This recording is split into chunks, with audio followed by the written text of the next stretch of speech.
Hello and welcome to Jill Cameron Creations. Today we are going to make some quick note cards for any occasion. I'm using a stamp from the January Hedgehog Hollow kit, and it has all the moons and the stars and the directional stuff in it.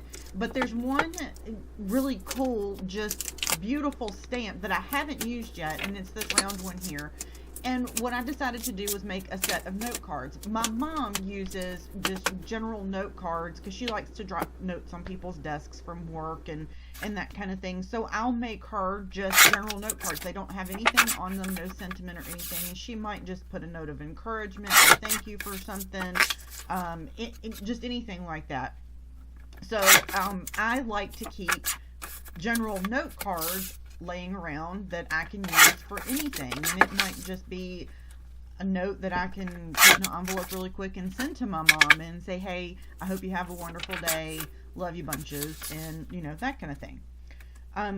One thing that I love to do with these kinds of note cards is do a black and white background and do a really bright pop of color on top of it.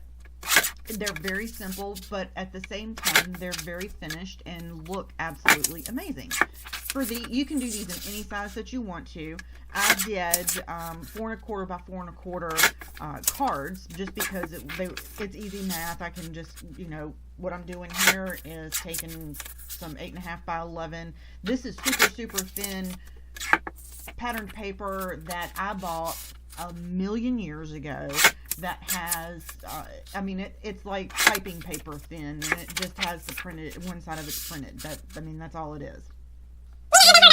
Die cuts with the view, I think is what it was. But anyway, I was just trimmed it down into 4 1/4 by 4 1/4 squares. And you saw it at the beginning there. I kept all of this in the video because I wanted you to see how quick it was. I did speed it up. It's 2.5 times what it actually took me to make it. All of these cards, I made 6 cards. From collecting the supplies, it took me about 5 minutes, of course, to collect my supplies beforehand. Just getting the paper and picking the paper out that I wanted to use and that kind of thing. And snatching up the card stock for the card bases and picking out my solid colored, bright colors that I wanted to use. It took me maybe about 5 minutes. All told, it took me about 40 minutes to make these cards. To make all 6 of these. And that includes scoring them and everything. The video is a shade over 15 minutes, but it took me about 40 minutes to make all 6 of these cards. So this is something that you could do really quickly if you had an idea in your head about what you wanted to do. And I'm even heat embossing in this. So I'm picking out my paper that I'm going to use right now. I decided not to use the typed, the general, what looked like words in the background. I just didn't like that. So we're going to go with some bold here. I've got 3 that are primarily black, and I've got 3 that are primarily white. And then we're just going to put these directly on top of our card bases here. And I have, for the first time in probably 15 years, I have on contacts. And my eye doctor told me the other day that I also need to have readers. I'm at that age where I need to have readers. So I was doing everything is at arm's length to be able to see what I was doing because, yeah, I don't have readers yet, but I had in contacts to allow me to see, just generally see, because I have horrible eyesight. So I was kind of laughing at myself while I was making these cards because I was like, I hope I don't have to do anything detailed on these or need to make them look pretty because, oh yeah, I can't see because I don't have readers. Unless I went and actually put on my glasses and then I could look under my glasses and see what I was doing. So that has been an adventure today. Today's the first day that I actually have had my contacts in all day long, and it's been an adventure. Everything looks, the perspective on it is not correct in my head. It kind of looks like when I was driving today, everything looked like it was a model instead of actually real because of the perspective. It was strange. Anyway. So I decided that, and I'm sorry, some of this might be off the bottom of the screen here, but I think I scooted up and it ends up in camera here. I'm so sorry that it was off while I was doing this. So I was trying to figure out how I wanted to do this really quickly, and I decided that I would go ahead and cut my brightly colored panels down, and use the dies that I was going to, and then I would center up the stamp in the middle of it. So that's what I'm actually doing off to the side here. You can't see it, but I'm actually die cutting these panels off to the side. I used several different dies to have several different looks here. This one looks like sewing shears. It has that sewing shears edge on it, and this is an old MFT die, and I don't remember the name of it off the top of my head, but I'll link it. I'll put the name of it in my supply list down below, but I doubt very seriously that it's still available. If it is, I'll link to it. If not, then I'll find something similar to it.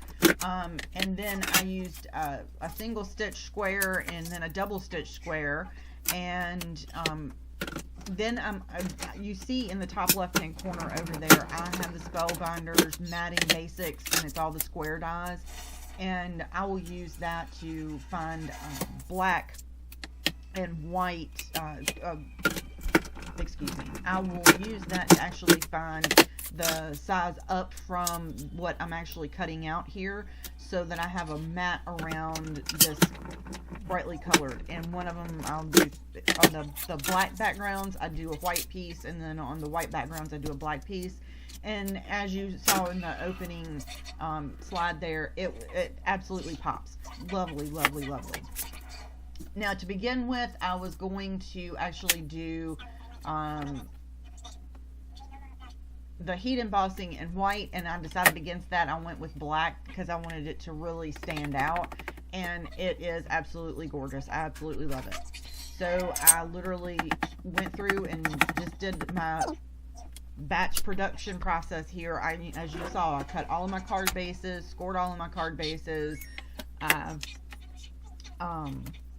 cut all of my panels down that I needed to cut. Now I'm going to stamp, and I'm going to sprinkle, and I'm going to set this aside so I can heat it all at once instead of doing anything separate from this. It also allows you to get your heat gun good and hot. Just don't forget to use your anti-static powder tool in between everything. The other thing that I have is I have my step-by-step instructions over on my blog on Jill Cameron Creations. That is my step-by-step process that I use to create and do the batch processing of card making and that kind of thing. So like when I'm doing Christmas cards, or I'm making cards for a customer or something like that, it's the steps that I use. And honestly, it starts with a sketch. Everything starts with a sketch for me, and it might be jotted down on a napkin. It might be actually in my iPad and my Good Notes app, which is what I try to do every month when I get my card kit from the Hedgehog Hollow. Is I'll sit down and brainstorm some different designs that I really like, and jot down my supplies that I'm going to use for the project, and sit down and just kind of look at it that way. And it really does help in planning cards when you have deadlines that you're meeting, and so on and so forth. So you can head over to my blog and get some instructional help there with some batch creation of cards, so you can make maybe all of your birthday cards all at once, or sit down and find a beautiful design that you like for Christmas, but you have such a huge list of Christmas folks that you need to start now, so you can make maybe 10 every month for 11 months, and then you have all of your cards that you need. Different ways that you can use batch card making so you can get cards done. And like I said, here I'm just going to go ahead and heat everything through. It allows me to get my heat gun really good and hot, so it goes really, really quickly. And then I'm just using dry adhesive, to adhere everything together. I didn't add any glue or anything like that. And you can make your own envelopes for this if you wanted to match the background paper, or to match the actual solid colors. You could use a lighter weight cardstock, like a 50-pound cardstock, and the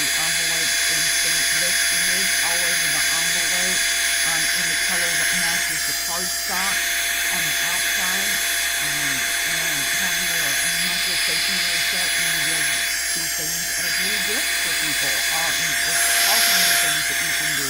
But it's always a good idea to keep little note cards like this in a set. Maybe you want to thank a teacher for doing a good job in helping your child with homework. Anything like that. That's one thing that I love to keep around is just note cards. So that's why I'm doing some quick little note cards for any occasion for you, so you can see that. And don't forget, while you're working on your cards, to head over to the Hedgehog Hollow and grab your monthly kit. And this is where I decided that I was going to put that matte piece behind it. Sometimes when you have this idea in your head of a card and you sit down and you do it and you're like, there's something missing from it. And it's not that the design is bad, it just needs a little something else. And that's where I decided that I was going to go with this particular design needed to have another matte on it. And so here I found the size that I needed, and that was going to be for all of them because all of my squares in the center are the same size. So I ran this through and I did 3 white and 3 black, and then I'll be able to just matte everything together and stack it all up. Woohoo! Yay! Couple things that are going on here. It has been weird weather in Virginia. It's going to be in the 50s and 60s this coming week, and I believe the rest of the country is either inundated with snow or it's way warmer than it should be. Typically for us, if we have a really mild November, December, and January, that means we're going to have a late winter, and that means the end of February, March, and April is going to be snow up to our butts. I don't know if that's going to happen this year. I kind of hope it does, because my dog has skin issues because it hasn't been cold to kill off everything. So it hasn't been dry here either. It's been a very wet winter. So molds and stuff are growing excessively here in the central Virginia area. So my dog is itchy, and I'm having to give her special baths and everything. And I've got to actually give her a bath here in a few minutes so she can run around and dry off before bedtime tonight. I bought a new couch. I will share that over on social media once it's in the house. And I have a game that I'm slightly addicted to, and it's called Klondike. And it's just one of those silly games. It's like a farm game kind of thing. And it's just one of those silly games. When I don't know if anybody, I don't know if I shared this with anybody. I don't remember if I did or not, but I smoked for the majority of my life, and I quit smoking and lost 30 pounds. And so I need something to do with my hands when I'm just sitting still doing nothing. And isn't often, but I still need something to do when I'm sitting still doing nothing. So I started playing all these random weird little farm games and card games and that kind of thing on phones and iPads and all that kind of stuff. And I found this Klondike game, and I kind of really like it, so I've gotten really addicted to it here recently, which is better than smoking, I have to say. So, it's been, wow, I quit smoking in July, I think. Might have been later than that. Maybe it was August. I honestly don't remember, just because I haven't thought about it. I quit smoking. I got up one morning and said, I'm not doing this anymore, and I just quit. That was it. I didn't use anything. I just quit cold turkey. Done and done.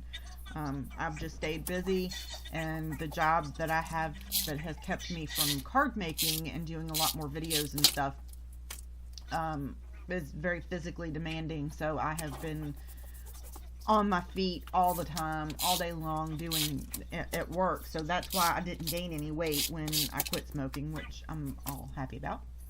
I have mentioned before, and we're coming up on the end of this, but I have mentioned before that I am on a big 80s kick, and it has progressed into my clothing at this point. I have on a hot pink shirt and really weird looking, stripy 80s looking leggings, and I'm very proud of them. And I had purple Converse too. I got my purple high top Converse. I was excited about that. So those are some things that are going on with me that are good and wonderful, and keep your friends close. Love on them as much as possible. Love your family. Love everybody. Sprinkle kindness around like confetti. Throw it in the air. Make a glitter bomb out of it. And those are our cards today. Thank you so much, and y'all have an absolutely wonderful day, and come back and see me.